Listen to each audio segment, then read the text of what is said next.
Halo sahabat, salam jumpa, salam sehat. Marilah kita awali seluruh aktivitas sepanjang hari ini dengan doa yang didasarkan pada bacaan hari ini. Doa pagi, Sabtu 21 Maret 2026, hari biasa pekan keempat Prapaskah. Belum pernah seorang manusia berkata seperti orang itu. Dalam nama Bapa dan Putra dan Roh Kudus. Amin. Bapa, Nabi Yeremia dan para nabi lain dianiaya demi Engkau. Yeremia hendak dibunuh karena membuka rencana murka-Mu terhadap bangsa yang menyimpang dari jalan yang benar. Orang berbicara terus terang, mengatakan yang benar, ia mengambil resiko bagi nyawanya.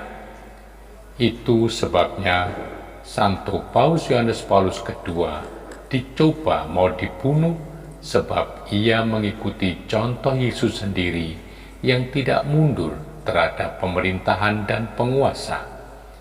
Ia tidak mengikuti pendapat umum tentang penggunaan senjata dan kekerasan, menghalalkan penindasan demi politik. Dalam membela hidup manusia, ia melawan pengguguran. Bapa, Nikodemus diam-diam mengenal dan menjadi murid Yesus. Banyak unsur pada dia yang menyerupai sikap kami, yang bukan pahlawan iman. Mau tahu, ingin berguru, mencari kebenaran, tetapi diam-diam di waktu malam.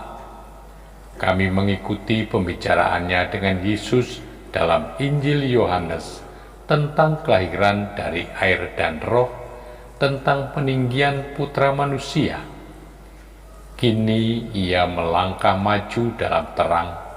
Ia membela Yesus, minta supaya ia didengar, diketahui perbuatannya sebelum orang menghukum. Tidak ada nabi yang datang dari Galilea.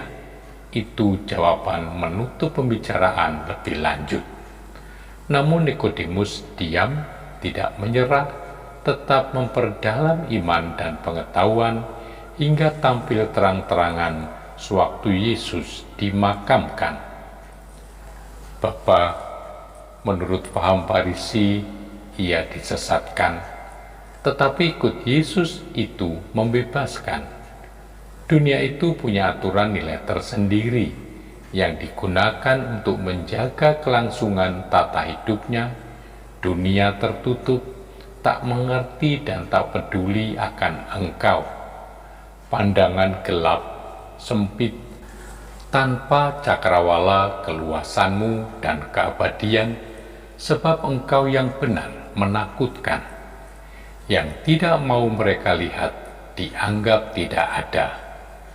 Seorang bekas ateis, C.S. Lewis, setelah menjadi Kristen mengakui bahwa meskipun pada lahirnya ia dulu menolak paham tentang Engkau, sebagai seorang anti Tuhan, kadang-kadang dalam hati ia khawatir kalau gereja dan umat gereja dengan nilai-nilai agama itu benar, sebab semua begitu masuk akal dan membawa pada yang baik.